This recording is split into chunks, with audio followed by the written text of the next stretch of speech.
हाँ शिवोहम।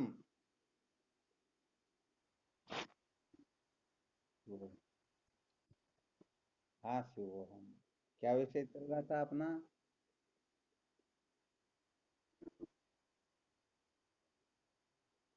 संसार को बनाए रखकर कभी भी सत्य का साक्षात्कार नहीं किया जा सकता। तो देखो यहाँ पर थोड़ा और विशेष रहस्य समझ लेते हैं। संसार को बनाए रखकर सत्य का साक्षात्कार नहीं किया जा सकता। तो सचमुच में सत्य का साक्षात्कार अथवा सत्य के साक्षात्कार की योग्यता में जागृत होती है। थोड़ा ये रहस्य समझे बिना भले ही हम कितना भी वर्णन क्यों न कर ले, परंतु साधक उस रहस्य को अच्छी तरह से समझ सकता ही नहीं। ध्यान देना, जो सचमुच में तत्व जिज्ञासु है वही सत्य का साक्षात्कार कर सकता है। और जो तत्व जिज्ञासु नहीं है, निश्चित रूप से वह संसार को बनाए रखने का आग्रह करेगा ही करेगा, अर्थात इस आग्रह से कभी भी मुक्त नहीं हो सकता। देखो थोड़ा यहाँ पर पहले चर्चा कर लेते हैं। संसार में जो साधक होते हैं ना, भाई किसके साधक हैं, थोड़ी इसकी विवेचना कर लेते हैं और फिर अपने को देख लेना है, कहीं मैं इसी का साधक तो नहीं हूँ। यदि इसी के साधक है तो सचमुच में हम ब्रह्म विचार करने में पूर्ण रूप से समर्थ नहीं हो पाएंगे।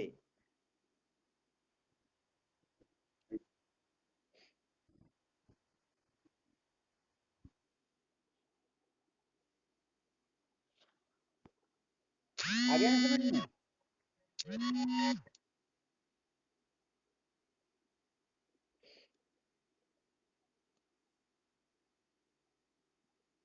तो देखो सर्वप्रथम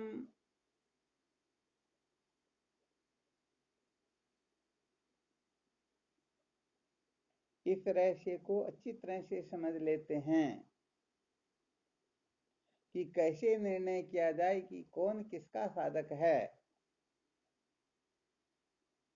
तो सर्वप्रथम यहाँ पर परंपरागत साधनों का वर्णन किया जाता है।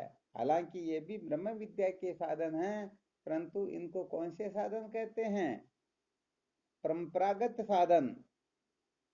और परंपरागत साधन का सदुपयोग करके परंपरागत साधन को परम अवधि न समझ करके ये क्रम क्रम से आगे बढ़ता हुआ सत्य का साक्षात्कार कर सके, ऐसी जिज्ञासा जागृत हो जाती है।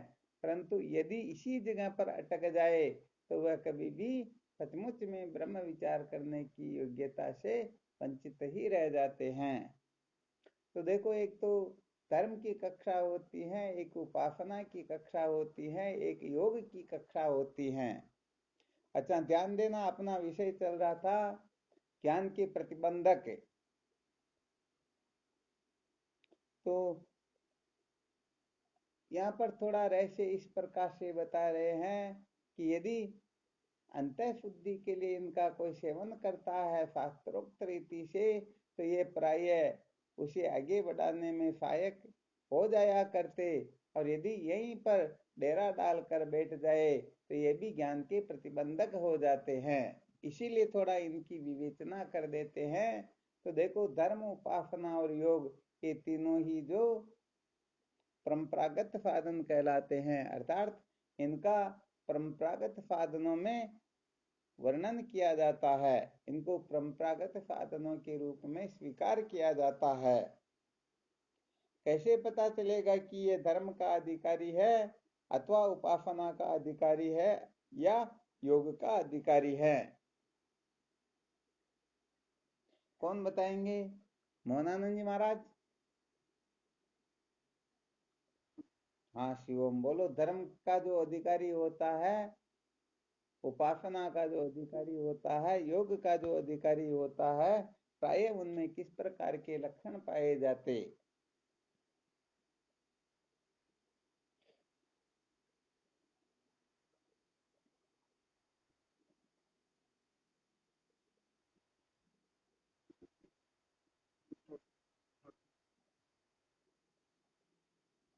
मल विक्षेप दोषों से जो निवृत्त होना चाहता।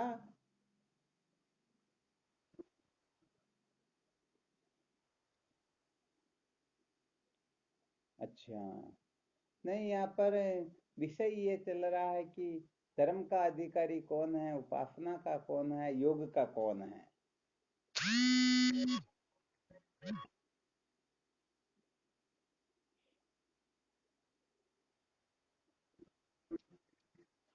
कौन?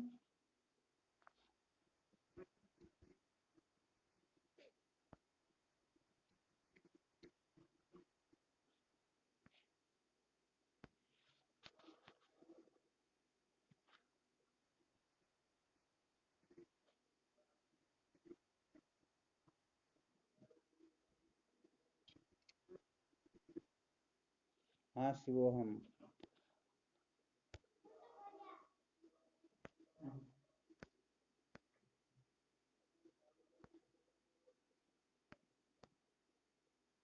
बोलो।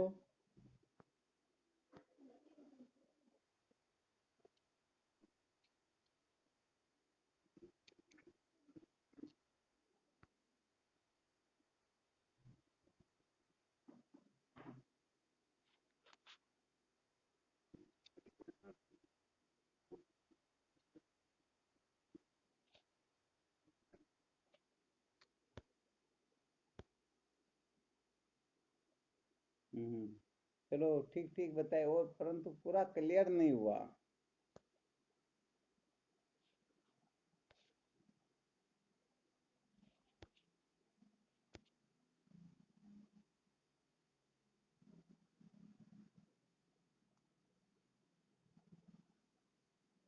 जैसा क्लियर होना चाहिए वैसा हुआ नहीं। क्या एक बार वापस बोलो, चलो इसी पर मंथन करते हैं।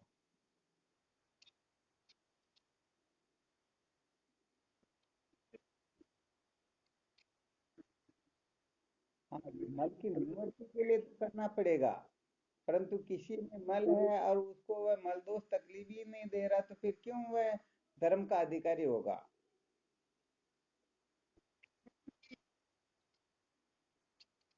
नहीं, एक एक पॉइंट बोलना, अपने को सारे नहीं बोलने हैं। बात यहाँ पर यह है कि जिनमें मल है वो धर्म का अधिकारी है, परंतु जिनको मल दोष तकलीफ ही नहीं दे रहा है, तो बताओ वो धर्म का अधिकारी होगा क्या। हाँ, तो ऐसा क्लियर करो कि बिल्कुल वो उसमें कोई फिर किसी प्रकार की शंका उदय हो ही नहीं। अच्छा, इस पर मंथन तो कितने ही बार कर चुके हैं। जैसे किसी को बीमारी भले ही हो, परंतु बीमारी से छूटना ही नहीं हो तो वह डॉक्टर के पास जाएगा क्या। तो इसको फिर या तो ऐसे बोलो कि जो अधर्म से छूटना चाहता हो वह धर्म का अधिकारी होता है। अब जिनको अधर्म दुख तकलीफ ही नहीं देता, तो फिर वह धर्म को महत्व देगा क्या। हाँ, तो यहाँ पर अभी जो मोहनानंद जी महाराज ने अंतःकरण शुद्धि आदि की चर्चा की, उनके ऊपर जो प्रकाश डाला, तो ये तो वह लोग करेंगे जो, कहने का मतलब, सचमुच में ब्रह्म विद्या को चाहते हो। यहाँ पर धर्म उपासना योग के अधिकारी की चर्चा इसलिए की जा रही है कि उनको ज्ञान से कुछ भी लेना देना ही नहीं है, और जिनको ज्ञान से लेना देना ही नहीं होता उनको अंतःकरण की शुद्धि से मतलब ही क्या है। कुछ मतलब होगा क्या। हाँ, बिल्कुल मतलब नहीं होगा। देखो, थोड़ा विषय इस प्रकार से प्रस्तुत कर रहे हैं कि अपने को पता चले कि हम धर्म उपासना योग के अधिकारी ही है अथवा ज्ञान के अधिकारी है। यदि इन लक्षणों में अपनी गिनती आती है तो अभी तक हम ब्रह्म विद्या के अधिकारी नहीं हैं, अभी तक हम इन परंपरागत साधनों के अधिकारी ही हो सकते हैं।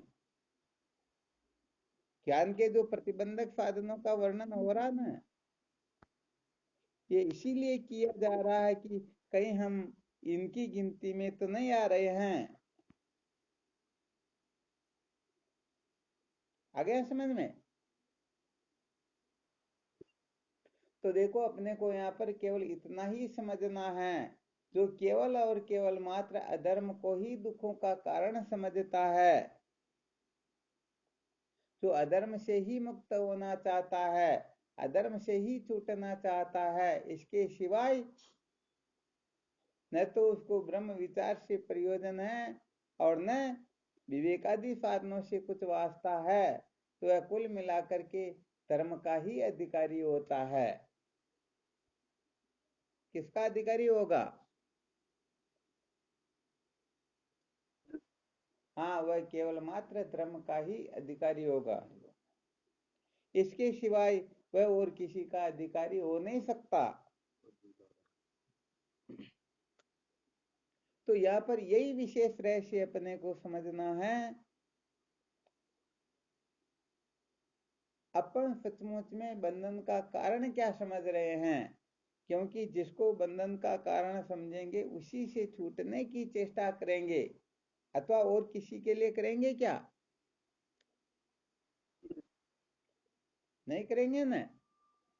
तो सबसे पहले अपने को टटोल कर देखना चाहिए, हम धन के अभाव में दुखी है, कपड़ों के अभाव में दुखी है, बंगले के अभाव में दुखी, पद प्रतिष्ठा के अभाव में दुखी। सचमुच में हम किससे अपने को दुखी समझ रहे हैं? हम किससे बंधे हुए हैं, किससे छूटना चाहते हैं? ये बात जब समझ में आती है, फिर निर्णय किया जाता है कि ये किसके अधिकारी है। आ गया समझ में? तो ये रहस्य अपने को थोड़ा अच्छी तरह से समझना होता है। इस रहस्य को जानने के पश्चात फिर निर्णय हो जाता है कि सचमुच में हम किसके अधिकारी हैं। समझ में आ गया? तो देखो धर्म का अधिकारी किसको बताया गया?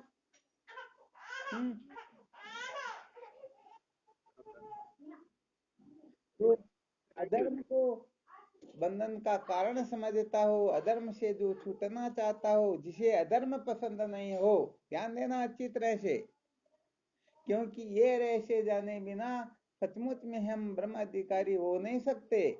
तो जो धर्म का अधिकारी होता है वह कभी भी ब्रह्म का अधिकारी नहीं हो सकता, और जो ब्रह्म का अधिकारी होता है वह धर्म आदि के अधिकारों से लाखों कोसों आगे जा चुका होता है। तो अपनी जो दृष्टि होती है, कहने का मतलब धर्म अधर्म तक ही टिकी हुई है, हम धर्म अधर्म को ही दृष्टिगोचर करते हैं, धर्म अधर्म पर ही अपनी दृष्टि रहती है, हम इनको ही महत्व दे करके फिर विचरण करते हैं। तो समझ लेना चाहिए अभी तक हम धर्म के अधिकारी हैं, अभी तक हम धर्म की कक्षा में बैठने लायक है, सचमुच में अभी तक हम ब्रह्म विचार करने की योग्यता रख नहीं सकते, अर्थात समझो ऐसी योग्यता अपने में अभी उदय नहीं हुई। आ रहा समझ में? कहने का मतलब धर्म का यदि कोई निष्काम भावना से सेवन करता है, निष्काम भाव से सेवन किया हुआ धर्म आदि साधन अंतःकरण को शुद्ध करके अंततो गत्वा ब्रह्म जिज्ञासा जागृत करवा देता है, परंतु जो सकाम भावना आदि से धर्मादि साधनों की ओर प्रवृत्त होते हैं, तो ये धर्मादि साधन उनको केवल और केवल मात्र इच्छित भोगों को ही प्रदान करवा सकता है, न तत्व जिज्ञासा जागृत करवाता है और न ब्रह्म विचार की ओर प्रवृत्त करता है। तो देखो यहाँ विचार करके अधिकतर अपने बारे में सबको सोचना, किसी दूसरे के बारे में बिल्कुल नहीं सोचना है। दूसरों के बारे में सोचोगे तो सच्ची बात है बहुत ही अधिक राग द्वेष का बखेड़ा खड़ा हो जाएगा। इसलिए अपने को देखो, अपन केवल धर्म अधर्म तक ही सीमित है या इससे ऊपर भी उठे हुए हैं।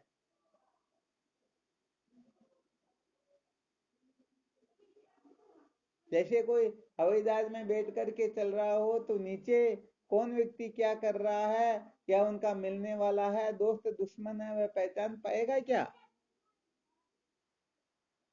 हाँ, यदि पहचान पा रहा तो भी वो एरोप्लेन में नहीं बैठा हुआ, यहाँ पर किसी दीवार के ऊपर ही बैठा हुआ हो सकता है। तो यदि हमारी दृष्टि धर्म अधर्म तक ही टिकी हुई है, हम किसी को धर्मात्मा समझ रहे हैं, किसी को पापात्मा समझ रहे हैं, तो अभी हम ब्रह्म जिज्ञासु नहीं है। क्या नहीं है? देखो वेदांत का रहस्य अपने समझ में क्यों नहीं आता? बहुत समय हो गया सत्संग सुनते हुए, फिर भी बात यदि समझ में नहीं आ रही है तो इसका मतलब ये हो सकता है कि अभी तक हम धर्म के अधिकारी हो सकते हैं, ज्ञान के नहीं। जिस दिन ज्ञान के अधिकारी होंगे उस दिन एक क्षण में ही ज्ञान का रहस्य समझ में आने लगेगा। तो देखो इस जगह पर मंथन करके 99% तो यही गड़बड़ घोटाला सर्वत्र होता है।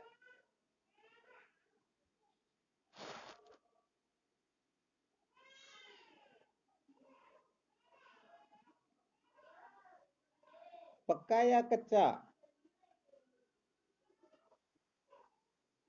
हाँ, पक्का तो यदि हम ठीक ठीक ज्ञान के स्वरूप को नहीं समझ पा रहे हैं तो अभी तक हम केवल मात्र, चाहे संसार में कोई क्यों ना हो, चाहे पापात्मा हो या पुण्यात्मा हो, किसी को पापात्मा देख रहे हैं, किसी को पुण्यात्मा देख रहे हैं, तो अभी तक अपनी दृष्टि स्थूल शरीर पर ही है, अभी तक उनकी क्रिया चेष्टाओं पर ही अपनी दृष्टि है। वास्तव में ऐसी दृष्टि बनाए रखकर कोई सत्य का साक्षात्कार नहीं कर सकता। अरे भाई, जिनकी दृष्टि केवल और केवल मात्र एकाग्र और अंतर्मुख होगी, यही तो ब्रह्म विचार कर पाएंगे। जो जिसको देख रहा उसी का तो ज्ञान होगा, दूसरे तीसरे का होगा क्या?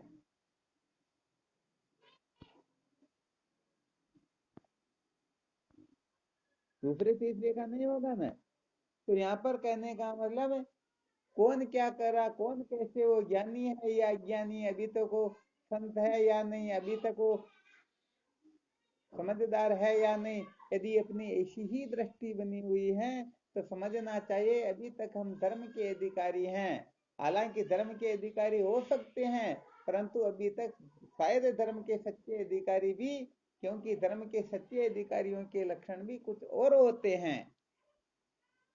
तो कुल मिलाकर के यहाँ पर संकेत किया जाता है, ज्ञान के जो प्रतिबंधक है उन प्रतिबंधकों को कोई ठीक ठीक प्रकार से न समझ करके अपने को समझ ले, अर्थात भले ही रात दिन ब्रह्म विद्या के बारे में श्रवण करता रहे, तो भी कहने का मतलब निश्चित रूप से वो उस रहस्य को समझ नहीं पाते हैं।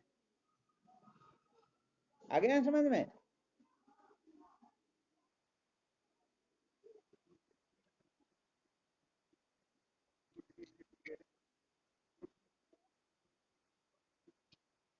हाँ, सच्ची बात ये जो है, ये ये रहनी करनी यही अपने लिए प्रतिबंधक बन जाएगी, हम यहीं पर अटके रह जाएंगे। जबकि ये तो कुछ समय के लिए होती हैं। कहने का मतलब यदि कोई 100% धर्मात्मा हो जाए तो भी जन्म मरण के चक्कर से मुक्त नहीं हो सकता, क्योंकि धर्म का फल शास्त्र केवल मात्र स्वर्ग आदि लोकों का ही कथन करते हैं। धर्मादि साधनों के द्वारा स्वर्ग की प्राप्ति हो सकती है, वो सर्व दुखों की अत्यंत निवृत्ति परमानंद की प्राप्ति स्वप्न में भी नहीं हो सकती। जिसके लिए पहले राजा जान श्रुति का दृष्टांत सुनाया था, शायद आप लोगों को उसका मंथन करके देख लेना चाहिए। इतना बड़ा धर्मात्मा, जिनके राज्य में पाप करना तो बहुत दूर, आकाश के अंतर्गत भी उस सीमा में कोई पाप करने का मन में ख्याल कर ले तो वह जल करके नीचे गिर जाया करता। ऐसे राजा के लिए भी रेको मुनि ने कह दिया ना, उसे चंडाल कह करके शूद्र कह करके संबोधित किया या नहीं किया? तो कहने का मतलब सच्ची बात कहें तो अपनी जो दृष्टि है, जिन जिन की दृष्टि संसार के किसी व्यक्ति को लो, चाहे साधकों को लो, चाहे जिज्ञासुओं को लो, चाहे संत महात्माओं को लो, संत महात्माओं के प्रति किसी का ऐसा ख्याल बना रहता है कि अभी तक ये बैठना नहीं जानते हैं, खाना नहीं जानते हैं, बोलना नहीं जानते हैं, चलना नहीं जानते हैं, अभी तक ये संत किस बात के, अभी तक इनमें संतों के लक्षण नहीं है, ऐसे रहना चाहिए, ऐसे नहीं रहना चाहिए, तो वह केवल धर्म का अधिकारी है, अभी तक ब्रह्म विद्या का अधिकारी नहीं है, ये थोड़ा संकेत कर रहे हैं। आ रहा समझ में?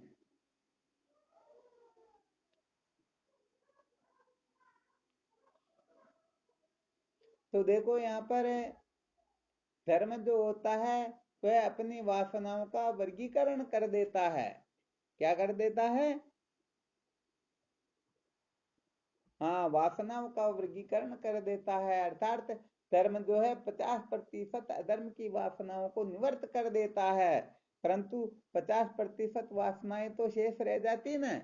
यहाँ पर तो कहा गया है 1% वासना भी शेष रह जाए, अणु मात्र भी शेष रह जाए, तो वह भी जन्म मृत्यु की श्रृंखला में भटकाने के लिए पर्याप्त होती है। तो फिर 50% वासनाएं जन्म मरण के चक्कर में नहीं भटकाएगी क्या? देखो भगवान कृष्ण गीता में कहते हैं 13वें अध्याय के अंतर्गत देख लेना कि यथार्थ देखने वाला कौन होता है। तो कहने का मतलब सचमुच में देखा जाए तो ब्रह्म वेदम सर्वम, ये समस्त विश्व ब्रह्म स्वरूप ही है, परमात्मा के सिवाय और कुछ है ही नहीं। परंतु हम उसी परमात्मा में नानात्व की कल्पना करके किसी को पापी, किसी को पुण्यात्मा, किसी को अपना, किसी को पराया, किसी को श्रेष्ठ, किसी को निकृष्ट, किसी को पापी, किसी को पुण्यात्मा, किसी को शत्रु, किसी को मित्र समझते हैं। तो बताओ हम यथार्थ देख रहे हैं क्या?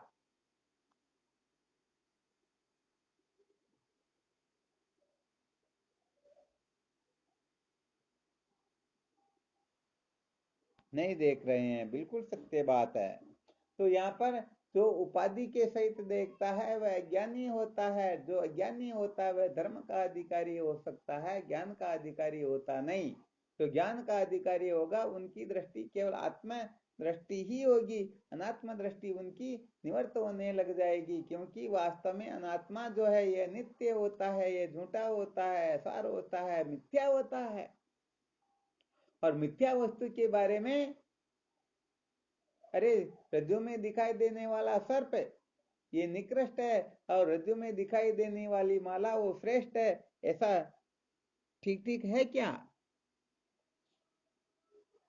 अरे वहां पर न सर्प है न माला, सर्प या माला दोनों हो तो किसी को निकृष्ट किसी को श्रेष्ठ कह सकते हैं, परंतु वहां रस्सी को छोड़कर कुछ है ही नहीं। तो हम उस रस्सी की ही तो निंदा स्तुति कर रहे हैं, रस्सी को ही हम श्रेष्ठ बता रहे हैं, रस्सी को ही निकृष्ट बता रहे हैं। तो बताओ, ऐसा बताना शास्त्रोक्त है क्या? अरे रस्सी तो रस्सी ही होती है। तो ऐसे ही ब्रह्म दृष्टि न रख करके जो अनात्मा दृष्टि रखते हैं, ऐसे अज्ञानी जीव ही बार बार जन्म मृत्यु की श्रृंखला में भटकते हैं। यहाँ पर कहने का मतलब समस्त अंगों सहित धर्मों के लक्षणों को कोई धारण कर ले फिर भी वह जन्म मृत्यु की श्रृंखला से मुक्त नहीं हो सकता। अर्थात जिनकी क्रिया प्रदान दृष्टि होती है, बाह्य क्रिया प्रदान जिनकी दृष्टि होती है, वो धर्मात्मा हो सकते हैं। अंत प्रदान, अंत क्रिया प्रदान जिनकी चेष्टा आदि होती हैं, वो उपासक या योगी आदि हो सकते हैं। तो शायद ये रहस्य तो थोड़ा बहुत समझ में आ ही गया होगा कि धर्म की कक्षा का जो साधक होता है वह ब्रह्म विचार करने में समर्थ नहीं हो सकता। धर्म की कक्षा का साधक पुण्यों का भागी तो हो सकता है, परंतु जन्म मृत्यु की श्रृंखला से वह कदापि मुक्त हो नहीं सकता। यहाँ किसी को संशय है क्या? नहीं है ना? चलो बहुत बहुत धन्यवाद, बहुत अच्छी बात है। तो यहाँ पर इस रहस्य को अच्छी तरह से समझने की कोशिश करो। सच्ची बात कह देते हैं, जो धर्म उपासना योग का अधिकारी होता है वो तो ब्रह्म जिज्ञासा से लाखों कोस दूर है। अभी तक वो किसी न किसी प्रकार का परिवर्तन करना चाहता है। अरे परमात्मा के सिवाय कोई दूसरी वस्तु है ही नहीं। यदि कोई दूसरी वस्तु उत्पन्न हुई हो तो उनको दो पोंछ करके साफ करे, परंतु परमात्मा को छोड़कर कोई दूसरी वस्तु है ही नहीं। तो हम जो परिवर्तन करना चाहते हैं तो हो रहा ना गड़बड़ घोटाला।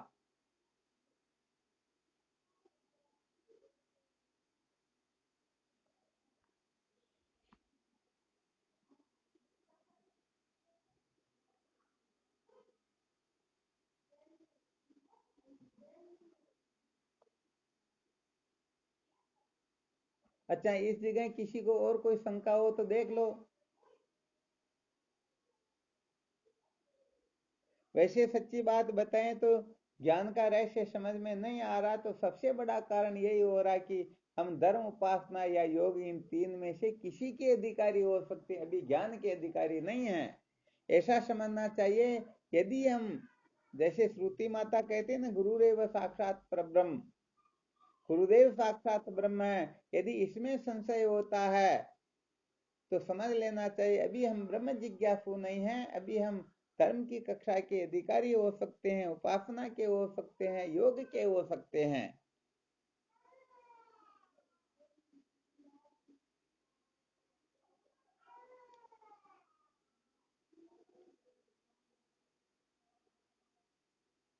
तो धर्म क्या करता है?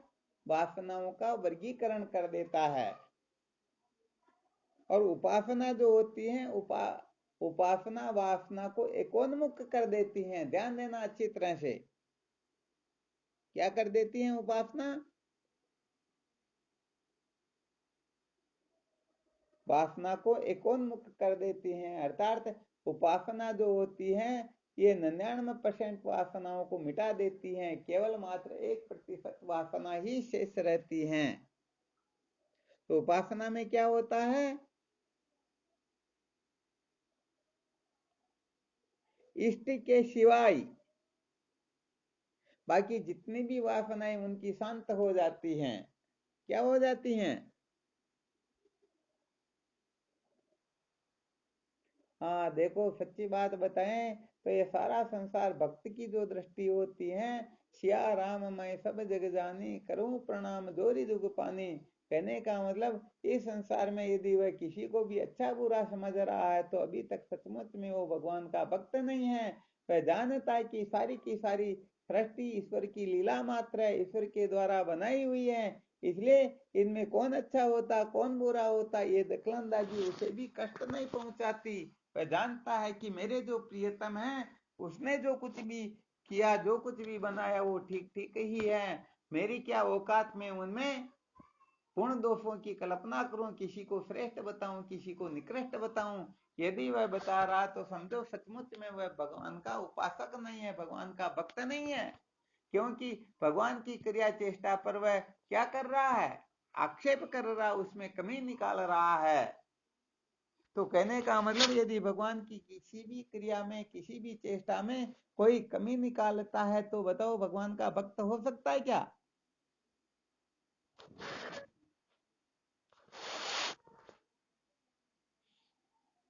नहीं होता ना।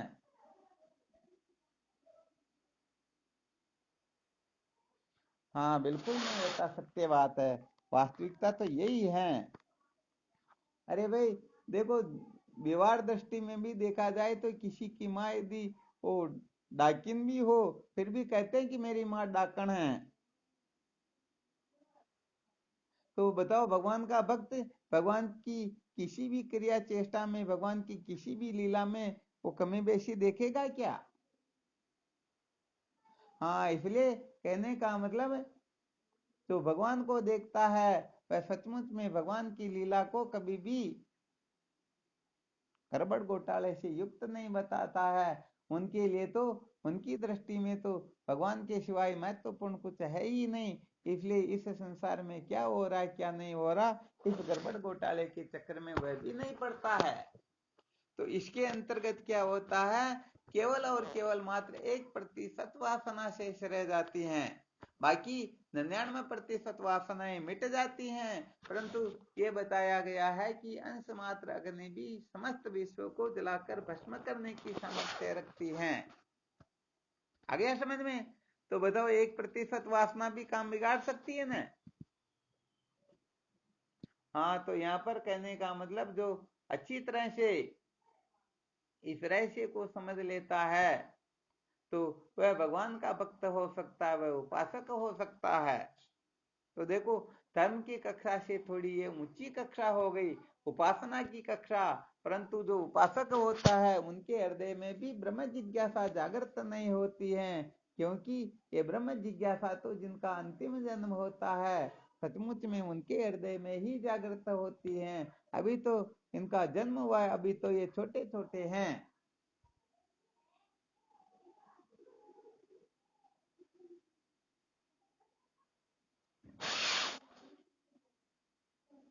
तो बताओ सचमुच में उपासक जो है उसकी आत्मदृष्टि हो सकती क्या? अभेद दृष्टि हो सकती क्या?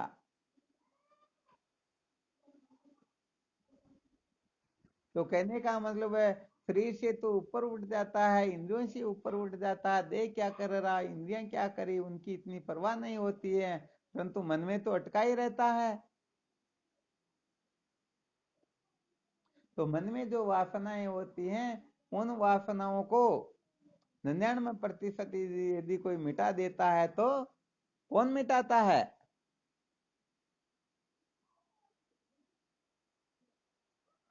वासना मिटा देती है। कौन मिटा देती है?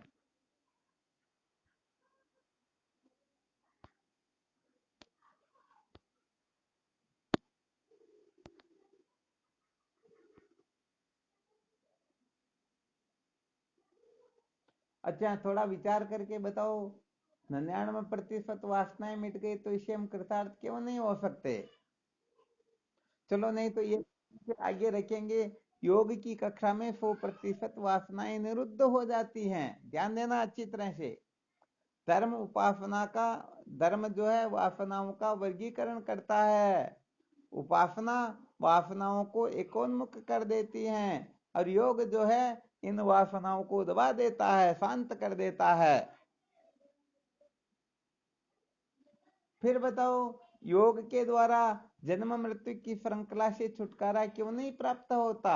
क्योंकि 100% वासनाएं दब जाती हैं, शांत हो जाती हैं। तो फिर उस समय ये जीव जन्म मृत्यु की श्रृंखला से मुक्त क्यों नहीं हो पाता?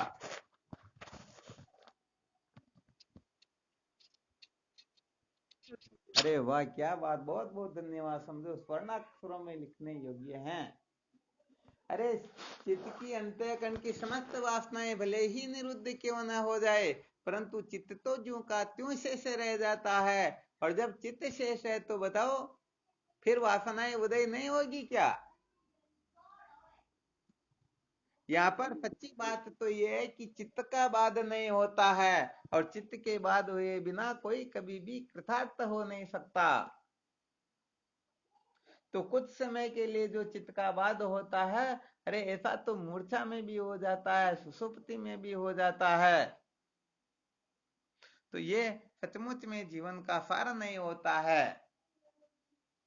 तो यहाँ पर थोड़ा वर्णन किया गया, जो धर्म का अधिकारी होता है, उपासना का अधिकारी होता है, योग का अधिकारी होता है, उनमें सचमुच में ये ब्रह्म जिज्ञासा जागृत नहीं होती। हाँ होगी तो इनके अंतर्गत ही, परंतु जो धर्म उपासना योग के फल को अल्प समझे, सचमुच में इनको बंधन से मुक्त होने का साक्षात साधन न समझे, और इनको केवल और केवल मात्र अंतःकरण की शुद्धि के लिए ही ग्रहण करे, और चित्त शुद्धि होने के पश्चात जो ब्रह्म विचार की ओर प्रवृत्त हो जाए, विवेकादि साधनों को महत्व दे, तब निश्चित रूप से समझना चाहिए कि ये साधक सचमुच में सत्य का साक्षात्कार कर सकता है। वरना सच्ची बात यह है, ये धर्म उपासना योग के अंतर्गत बंधा रह जाता है, और निश्चित रूप से जन्म मृत्यु की श्रृंखला में भटकता ही रहता है। आ गया अच्छी तरह से समझ में? तो देखो अच्छी तरह से निश्चय कर लेना, यदि हम वासनाओं को इस प्रकार से वर्गीकृत करना चाहते हैं, एकोन्मुख करना चाहते हैं, दबाना चाहते हैं, तो फिर हम ब्रह्म विचार कर नहीं पाएंगे, हम यहीं पर अटके रह जाएंगे।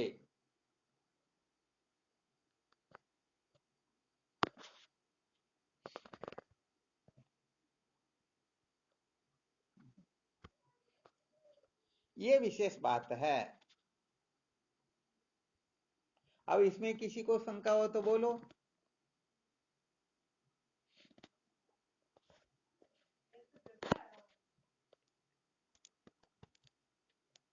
कोई शंका नहीं किसी को? बस तो अपने को इसके बारे में मंथन करके देखना है कि हम सचमुच में धर्म के अधिकारी हैं, अथवा उपासना के अधिकारी हैं, अथवा योग के अधिकारी हैं। हम अपनी वासनाओं को किस प्रकार से क्या करना चाहते हैं, यदि वासनाओं के मूल को अधिष्ठान ज्ञान द्वारा सदा सदा के लिए बाधित करना चाहते हैं तो हम सचमुच में ब्रह्म विद्या के अधिकारी हैं, और केवल परिवर्तन आदि चाहते हैं तो धर्म उपासना आदि के अधिकारी हो सकते हैं।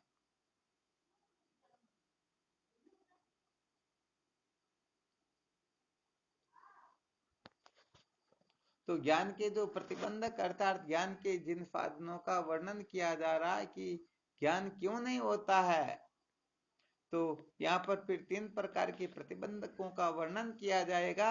भूत प्रतिबंधक, वर्तमान प्रतिबंधक और भावी प्रतिबंधक। ये 3 प्रतिबंधक में से एक भी प्रतिबंध यदि किसी के जीवन में शेष रहेगा तो उनको ज्ञान, खूब वेदांत का श्रवण करे फिर भी ज्ञान होने वाला है ही नहीं।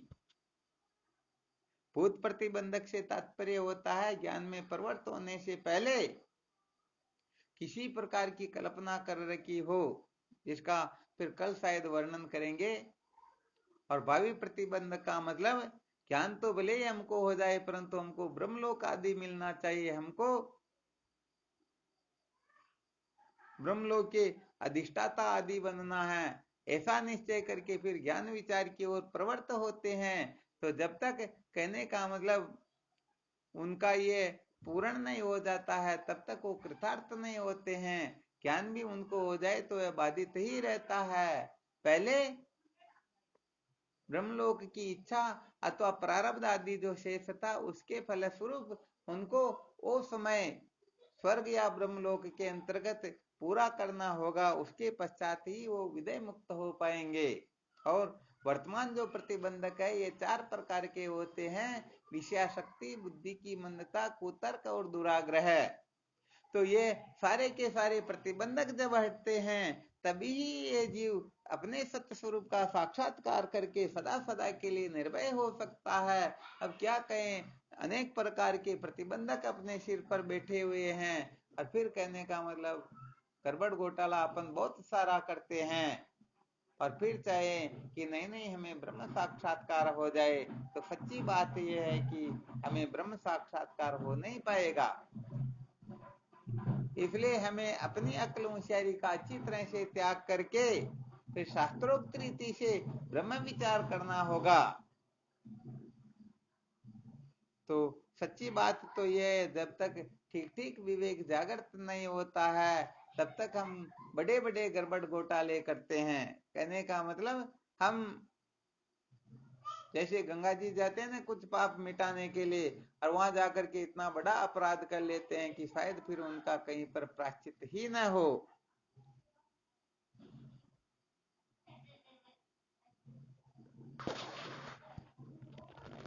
चलो ठीक, तो इसमें किसी को कोई संशय हो तो देख लो, फिर कल विचार करेंगे।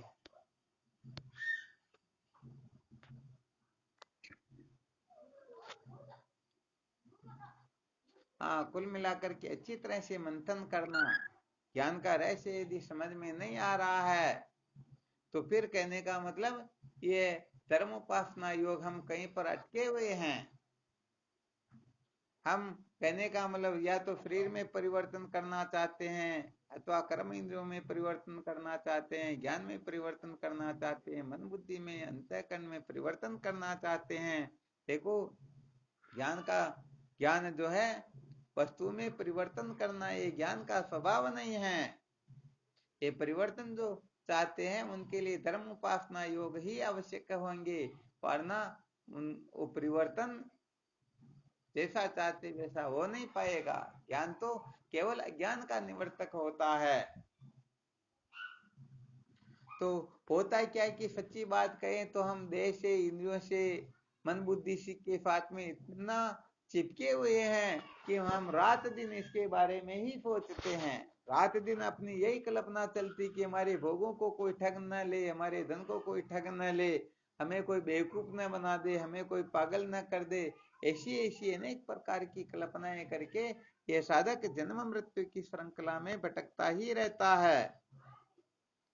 आ गया समझ में? तो कुल मिलाकर के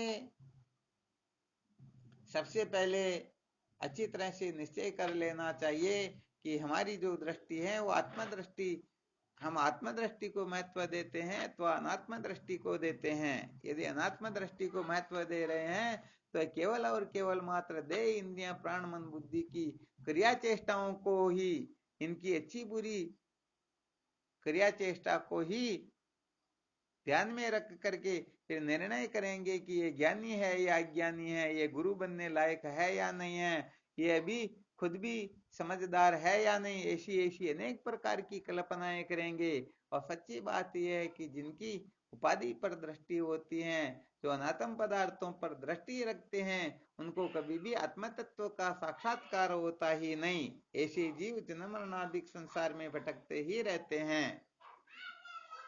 इसलिए वेदांत के साधकों का वास्तव में क्या स्वरूप होता है, इनके बारे में खूब मंथन करो, खूब अच्छी तरह से रहस्य को समझो, और वो लक्षण अपने में है नहीं तो उनको धारण करने की कोशिश करो। ये अभिमान में रहे, कल्पना में उलझे रहे, संसार के वो सच्ची बात कहे कीड़े मकोड़े होते बेचारे एक प्रकार के, जो न तो अंत शुद्धि को समझते न ज्ञान के रहस्य को समझते। ऐसे कीड़े मकोड़ों के चक्कर में आकर के उनके कथनानुसार अपन विचार करते रहेंगे कि कौन क्या है, कैसा नहीं है, तो सच्ची बात यह है कि वह कभी भी जिज्ञासु नहीं हो पाएंगे, ब्रह्म विचार प्रकट नहीं होगा, ये जीवन व्यर्थ चला जाएगा और जन्म मृत्यु की श्रृंखला में भटकने के सिवाय कुछ भी मिलने वाला है ही नहीं। अतः इस रहस्य को बहुत अच्छी तरह से समझना है, अच्छी तरह से मंथन करना है। थोड़ा बहुत भी गड़बड़ घोटाला दिखाई दे तो तुरंत उसको निकालने की चेष्टा करनी चाहिए। क्यों? क्योंकि अपन सब कुछ करके भी इस संसार को बदल नहीं सकते हैं। ये सारा संसार वास्तव में देखा जाए तो अनादि काल से वो जैसा है वैसा चलता ही रहेगा। इसलिए जो इंद्रियों में, शरीर में, क्रिया चेष्टाओं में किसी प्रकार का परिवर्तन चाहते हैं, इनको बदलना चाहते हैं, अपनी अक्ल होशियारी लगाना चाहते हैं, वो जन्म मृत्यु की श्रृंखला में भटकेंगे ही भटकेंगे। हाँ, उनको कुछ समय के लिए सुख मिल सकता है, शाबाशी मिल सकती है, और हो सकता है संसार में बहुत बड़े, अरे भाई इनके जैसे समझदार कोई है ही नहीं, ये तो बहुत बड़े धर्मात्मा, ऐसा सर्टिफिकेट भी प्राप्त कर सकते हैं। परंतु जन्म मृत्यु की श्रृंखला से मुक्त होने के लिए तो ब्रह्म विचार ही केवल और केवल मात्र ब्रह्मास्त्र है। इसके सिवाय ये सारे के सारे भटकाने वाले ही होते हैं। आ गया समझ में? हाँ, तो सच्ची बात कहें तो साधकों में ये बड़ी बड़ी कमियां देखने में आती हैं। ज्ञान नहीं होता, विवेकादि साधन जागृत नहीं होते।